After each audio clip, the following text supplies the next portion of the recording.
Dear students, continuing with chapter 9 mechanical properties of solids. तो कल हमने यंग्स मॉडल्स के बारे में पढ़ा था।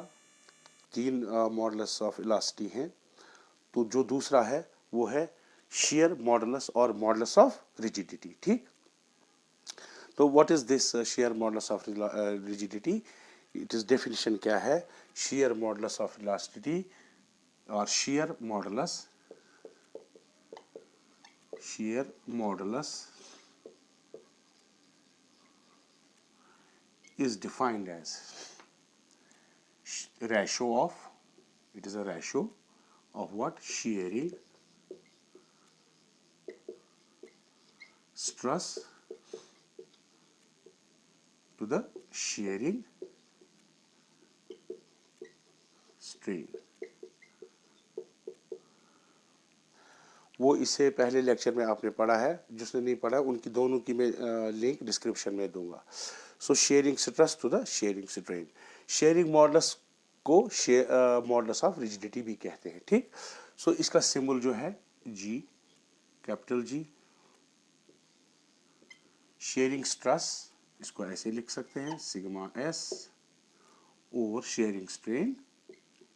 ठीक है, now we know that shearing stress, that is force per unit area, and shear strain, that is the due to this shearing stress the जो strain आती है that is delta x displacement produced in the material divided by the original length। ठीक है ना? तो ये क्या होता है, ये मैंने सिखाया आपको, थोड़ा सा यहाँ पर दूंगा। जब हम टेंजेंशियल फोर्स लगाते हैं किसी भी फेस को तो वो कुछ डिस्प्लेस होता है, जो डिस्प्लेसमेंट उसकी आती है डेल्टा एक्स, उसकी ओरिजिनल लेंथ एल है। ठीक, तो ये जो डिस्प्लेसमेंट उसको आई, ठीक, तो ऐसे ये भी डेल्टा एक्स है। ठीक है, तो ये जो स्ट्रेन पैदा होती है shearing strain, that is delta X by L. Okay, ये पिछले लेक्चर में आपने पढ़ा। Now also we know that shearing strain delta S is equal to वो किसके बराबर था? डेल्टा ये थीटा के बराबर, जो इसमें डिस्प्लेसमेंट आती है ऐसे। ये पिछले लेक्चर में आपने पढ़ा है। ठीक, तो उसके हिसाब से जी क्या बनता है? G is equal to F by A, इसके बदले में क्या लिखेंगे? थीटा।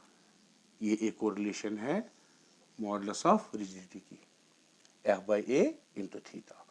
और यू कैन राइट, अगर यहां पर हम जाएं तो जी इज इक्वल टू, ये क्या है? Shearing stress to the strain delta S, वो किसके बराबर होता है? थीटा के बराबर। यहां से तो यहां अगर थीटा लगाएंगे तो यहां क्या निकलेगा? शेयरिंग स्ट्रेस, इसको क्रॉस मल्टीप्लाई करो, it will be equal to shearing modulus और modulus of rigidity into the shearing strain theta. This is the relation. एक और रिलेशन है जी के, यहाँ एक और रिलेशन है और यहाँ एक और रिलेशन है, तीन रिलेशन इसके शेयरिंग मॉडुलस। तो क्या है shearing modulus? The ratio of shearing stress to the shearing strain. Okay, now what about units? Now SI units ही देने होते हैं आपको।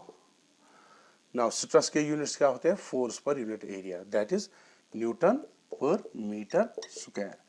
चूंकि ये ratio between the similar quantities, इसके कोई यूनिट्स नहीं होते हैं, या थीटा का कोई यूनिट नहीं होता है, तो शेयरिंग स्ट्रेस के या मॉडुलस ऑफ रिजिडिटी के वही स्ट्रेस के यूनिट है न्यूटन पर मीटर स्क्वायर। इसको हम पास्कल भी लिखते हैं, पास्कल्स। ओके, स्मॉल पी से, और अगर यूनिट लिखना हो सिंबल तो कैपिटल पी और ए। ठीक है, तो ये हो गया इस शेयरिंग मॉडुलस। ओके, तो आप स्क्रीनशॉट ले सकते हो, इसमें आगे चलेंगे।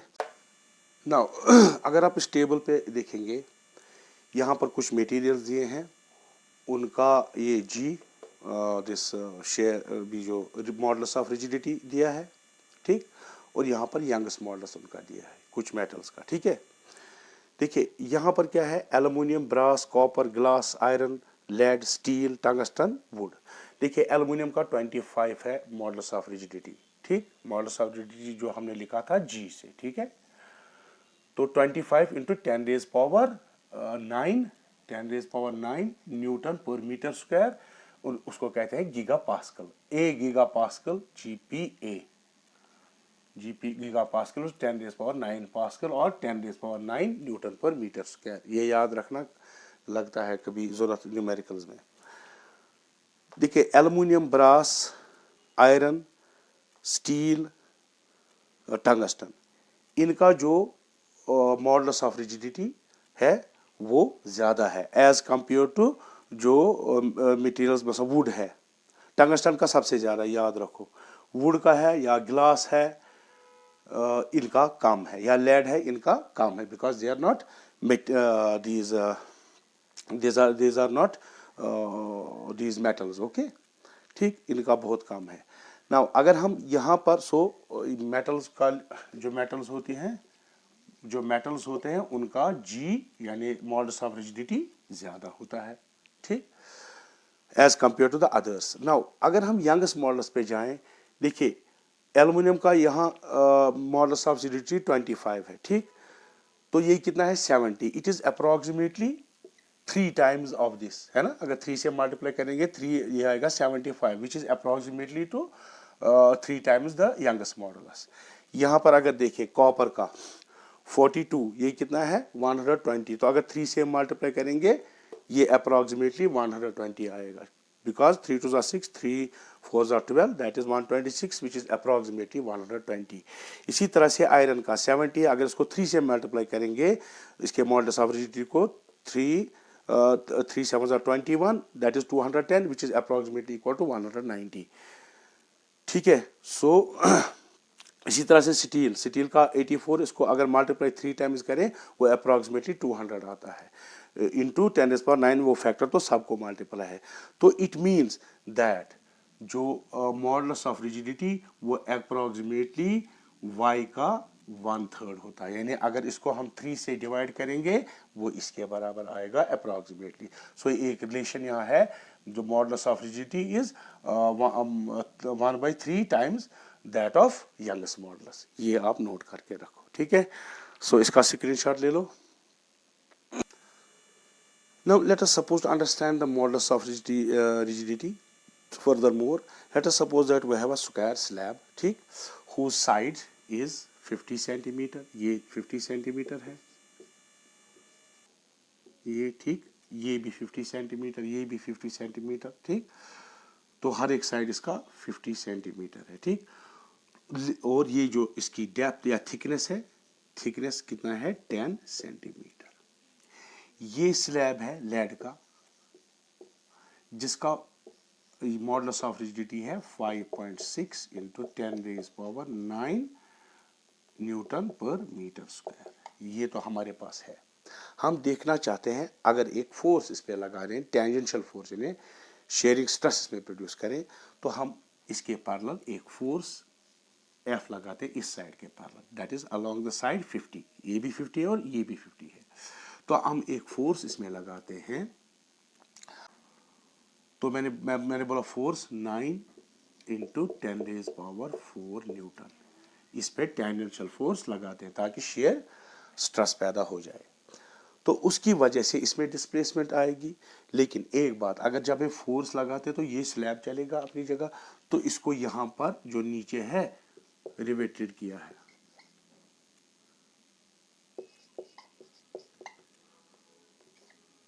रिवेटेड, ठीक है, यानी यहाँ इसमें कील ठोके गए हैं, बांध कर दे ताकि ये सरक ना जाए।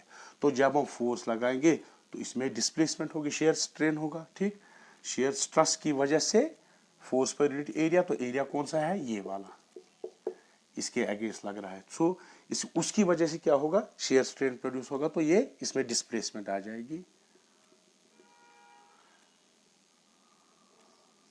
तो ये ऐसे जाएगा, तो डेल्टा ये जो है ये डेल्टा x है या ये थीटा है, ठीक है, तो ये ऐसे होगा यहां,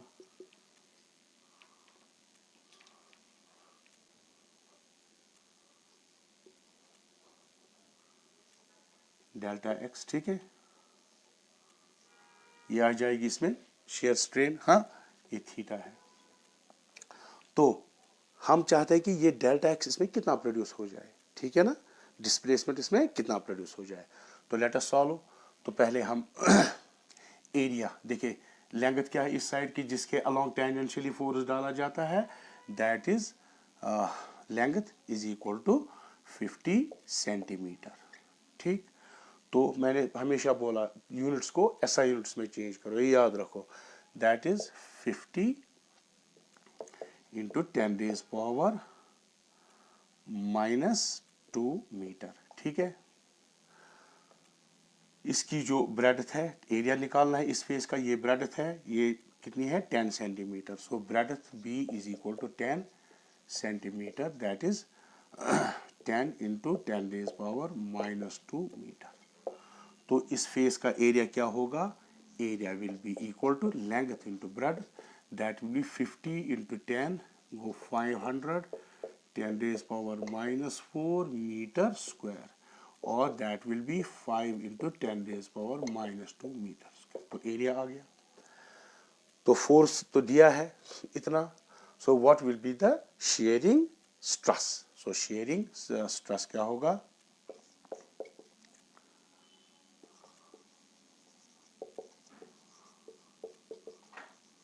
दैट इज सिग्मा एस। वो क्या होगा, that is force per unit area, force by area. जरा देखिए, that is 5 into 10 raise power, यहाँ पर 4 है, ठीक है, नहीं ठीक है 10 रेज पावर -2। तो फोर्स कितना है 9 into 10 raise power 4 newton. Area कितना है, एरिया है 5 into 10 raise power -2 metre square. ठीक है, सो सिग्मा एस कितना होगा, ये दो ऊपर चले हो गए 6, 9 इंटू 10 रेज पावर 6 न्यूटन पर मीटर स्क्वायर और 5। ठीक है, तो इसको कैसे एडजस्ट, तो यहाँ पर हम डिवाइड करेंगे इसे। So sigma S will be equal to 5 1 जा 5.8 इंटू 10 रेज पावर 6 न्यूटन पर मीटर स्क्वायर। ठीक है, ये आ गया इसमें शेयरिंग स्ट्रेस। अब हमें क्या निकालना है, डेल्टा एक्स। अब हमें पता है, अभी जो फार्मूला की हमने, shearing strain G is equal to shearing stress divide by shearing strain, that is delta X by L. ठीक है, तो एल हमारा क्या है 50 सेंटीमीटर। तो अब हम यहाँ से डेल्टा एक्स यहाँ क्रॉस मल्टीप्लाई करेंगे, तो ये आएगा डेल्टा एक्स। जब हम अरेंज करेंगे, ये एल ऊपर जाएगा, सिग्मा एस डिवाइड बाई जी, यहाँ ये एल ऊपर चला गया। ठीक है, अब इसमें हमें वैल्यू देना है, तो वैल्यू देंगे, तो वो मैं यहाँ पर लिखता हूँ, delta X is equal to, ये डेल्टा एस ये निकला, सिग्मा एस ये निकला 1.8 इंटू 10 रेज पावर 6। एल कितना है 50 सेंटीमीटर। 50 सेंटीमीटर को हम आधा मीटर भी लिख सकते हैं, 1/2।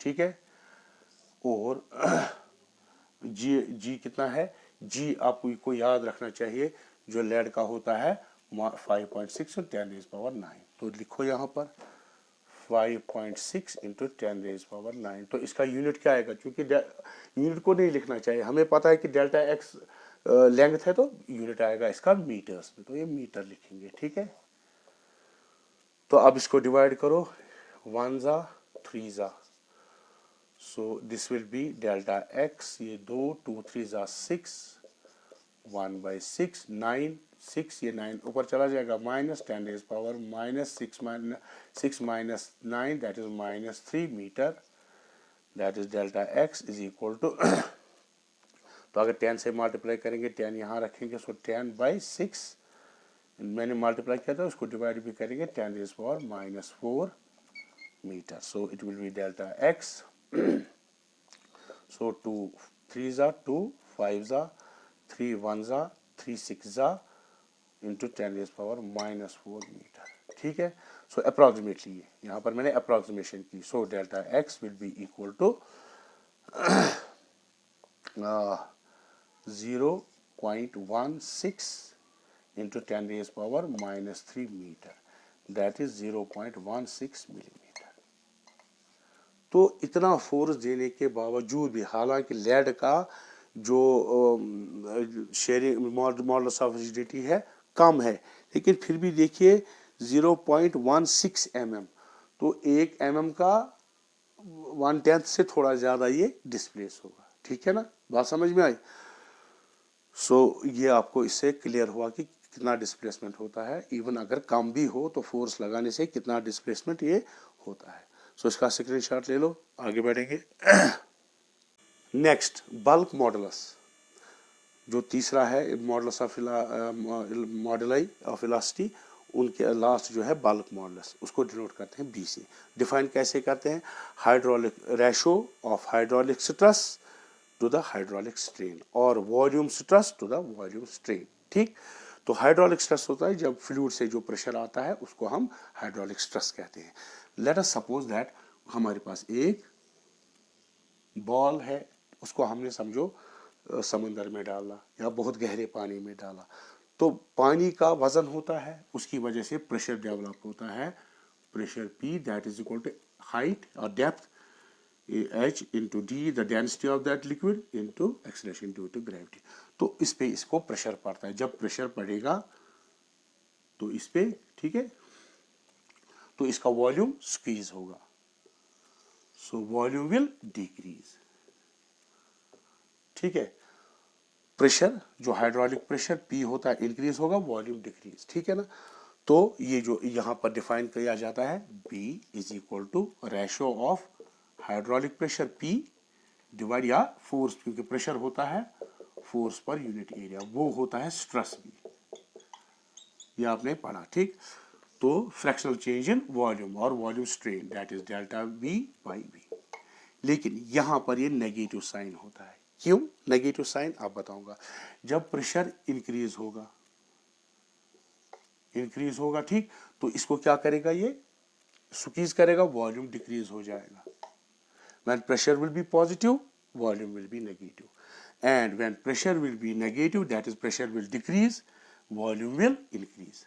वो कैसे, देखिए, अगर यही बॉल वापस बाहर निकली फ्लूइड से, तो प्रेशर जो अंदर डेवलप होता है, जब पहले नीचे जा रही है तो अंडर प्रेशर इसमें डेवलप होता है, जब बाहर आती है वो प्रेशर रिलीज होता है, इसका वॉल्यूम इंक्रीज हो जाता है, ठीक। तो प्रेशर जब डिक्रीज होगा, वॉल्यूम इंक्रीज होगा, ठीक। सो इस वजह से negative, but B is always और B always returns the positive value. वो कैसे, जब ये पॉजिटिव होगा इसका वैल्यू, तो इसका ये फ्रैक्शनल चेंज क्या होगी, नेगेटिव, तो जो नेगेटिव आएगा उसकी वजह से पॉजिटिव बनेगा। तो जब ये पॉजिटिव होगा, इन्हें इंक्रीज होगा वॉल्यूम, तब ये जो है नेगेटिव होगा क्योंकि प्रेशर डिक्रीज होगा, तो B will be always positive. Now what about SI units, now pressure के यूनिट्स वही होंगे जो स्ट्रेस के होंगे, दैट इज प्रेशर का यूनिट क्या होता है, force per unit area, that is newton पर मीटर स्क्वायर या पास्कल लिखो, ठीक है। अब स्ट्रेन, इसका कोई यूनिट नहीं क्योंकि ये ratio between the similar quantities है, सो इट विल हैव से यही यूनिट्स होंगे, न्यूटन पर मीटर स्क्वायर, चाहे यंगस मॉडुलस हो या शेयर मॉडुलस हो या बल्क मॉडुलस हो, यूनिट्स सबके सेम है, ठीक है ना। तो आप इसको स्क्रीनशॉट ले लो, आगे बढ़ते हैं। Now if you observe this table, यहाँ पर कुछ मटेरियल दिए हैं, सॉलिड्स, लिक्विड्स और गैस, इनके अगेंस्ट बल्क मॉडुलस दिया गया है, ठीक है ना। इस फैक्टर क्या है, मल्टीप्लाइड, जो नंबर दिए हैं उनको 10⁹ न्यूटन पर मीटर स्क्वायर या गीगा पास्कल्स है, मल्टीप्लाई यहाँ पर फैक्टर है, ठीक। अब देखिए जो सॉलिड्स है जैसे aluminium, brass, copper, glass, iron, nickel, steel, generally देखिए इनका हाई है बहुत, ठीक है ना, इनका वैल्यू हाई होता है। अगर हम लिक्विड्स लें, देखिए इनका value in comparison to solids कम है, ठीक है ना, 1.6, 2.2, 4. मरकरी का 25, और एयर का बहुत ही कम है। देखिए एयर क्या है, गैस, 1 to 10⁻⁻⁴, ओके। तो इसका मतलब क्या हुआ, जो सॉलिड्स हैं उनको कंप्रेस करने के लिए बहुत ज़्यादा फोर्स हमें, प्रेशर हमें डालना पड़ेगा बनिस्बत के लिक्विड्स के, ठीक। और गैसेस में तो बहुत ही कम उनको ये कंप्रेस करने के लिए फोर्स लगेगा या प्रेशर लगेगा। नाउ एक बात, तो इनकी जो बल्क मॉडुलस सॉलिड्स का होता है, सॉलिड्स का बल्क मॉडुलस ग्रेटर देन क्या होता है, लिक्विड्स और ग्रेटर देन गैसेस। ठीक है, ये क्यों होता है? क्योंकि सॉलिड्स के जो मॉलिक्यूल्स होते हैं वो क्लोज टुगेदर होते हैं, इसलिए वो रिजिड होते हैं ज़्यादा, इसीलिए उनका मॉडुलस ऑफ रिजिडिटी ज़्यादा है। लिक्विड्स के जो मॉलिक्यूल्स होते हैं वो ज़्यादा क्लोज, उनके दरमियान जो एटम्स या मॉलिक्यूल्स होते हैं उनके दरमियान डिस्टेंसेस थोड़ा ज़्यादा होती है, तो हम उनको कंप्रेस कर सकते हैं, इस वजह से सॉलिड्स में काम आता है। गैसेस में तो दूर दूर होते हैं, तो हम उनको ज़्यादा कंप्रेस कर सकते हैं। तो कितना एज कंपेयर टू सॉलिड्स है, देखिए सॉलिड्स का मिसाल के तौर पर हम लेते हैं यहाँ आयरन का कितना है 100, यहाँ एयर का एट STP, ठीक है ना, because it is dependent upon temperature, pressure वगैरह, ये डिपेंड करता है कंप्रेसिबिलिटी। तो अगर इसका 100 है, ज़रा कंपेरिजन करें हम लिक्विड्स, ये गैसेस, सॉलिड्स, कंपेयर अगर करेंगे सॉलिड्स डिवाइड बाय गैसेस, यानी गैसेस के साथ अगर कंपेयर करेंगे तो इसका सॉलिड्स का कितना है, जैसे हमने आयरन लिया उसका क्या है 100, ये तो सेम है 10⁻⁹, यहाँ पर भी 10⁻⁹, ठीक है। तो गैसेस का क्या है 1 × 10⁻⁻⁴, तो ये कितना निकलेगा अप्रॉक्सीमेटली 100, ये 4 ऊपर जाएगा 10⁻⁴, which will be equal to 10⁻⁶। So gases का जो बल्क मॉडुलस होता है it is million times greater, solids का जो bulk modulus it is million times greater than gases, यानी मिलियन टाइम्स हमें अगर हमने अगर एक समझो 1 पास्कल प्रेशर डाला यहाँ हमें उतना इसको स्क्वीज करने के लिए 1 मिलियन डालना पड़ेगा ताकि वॉल्यूम में सेम चेंज आ जाए, ठीक है ना, ये है। तो मैंने बताया रीज़न क्या है, गैसेस में मॉलिक्यूल्स या एटम्स दूर होते हैं बनिस्बत के सॉलिड्स के वेरी क्लोज होते हैं, इसीलिए इनका मॉडुलस ऑफ रिजिडिटी हाई होता है और इनका ये बल्क मॉडुलस हाई होता है और इनका बल्क मॉडुलस कम होता है, ठीक है ना। So there is another thing that is called compressibility. आप इसका स्क्रीनशॉट ले लीजिए, वो मैं दिखाऊंगा आपको। Now another very important quantity that is called compressibility, it is denoted by small k, ठीक है। It is defined as the reciprocal of bulk modulus, क्योंकि बल्क मॉडुलस b होता है, k is equal to 1/b। तो units क्या होंगे, modulus of elastic के reciprocal, क्योंकि उसका न्यूटन पर मीटर स्क्वायर आता है तो इसका इनवर्स न्यूटन मीटर स्क्वायर। तो एक्चुअल डेफिनेशन क्या है, it is defined as the fractional change, यानी कितना change, fractional change means delta V/V, इसको कहेंगे fractional change in volume, fractional change per unit in volume per unit increase in pressure, यानी अगर हम वॉल्यूम कितना चेंज होगा डिवाइडेड बाय कितना हमने प्रेशर को चेंज किया, तो that is reciprocal of bulk modulus, that is bulk modulus क्या है P और delta P change in pressure divide by the fractional change, और फिर ये इसको अगर उल्टा करेंगे तो ये आएगा डेल्टा V/V, ये हो गया चेंज इन फ्रैक्शनल प्रेशर, ये change in fractional pressure, fractional volume, sorry fractional volume divide by the change in pressure. Okay, negative sign तो रहेगा ही, वो मैंने इससे पहले आपको एक्सप्लेन किया। यानी कंप्रेसिबिलिटी क्या होता है, कितना कोई कंप्रेस होगा, जो पिछला मैंने टेबल आपको बताया वहाँ मैंने दिखाया आपको गैसेस ज़्यादा highly compressible and solids are least compressible, ठीक है। ये जो अभी हमने पढ़ा फ्रैक्शनल चेंज इन वॉल्यूम, ज़रा वो देखें, एक मिसाल देते हैं हमारे पास, जो इंडियन ओशन है,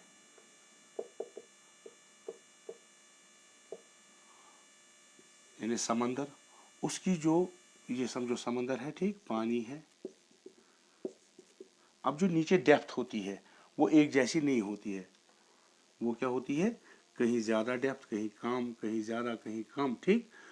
तो उसकी जो एवरेज डेप्थ है, समझो एवरेज ये है, ठीक, average depth DEPTH, average depth D है that is has been found to be 3000 metre. ठीक है,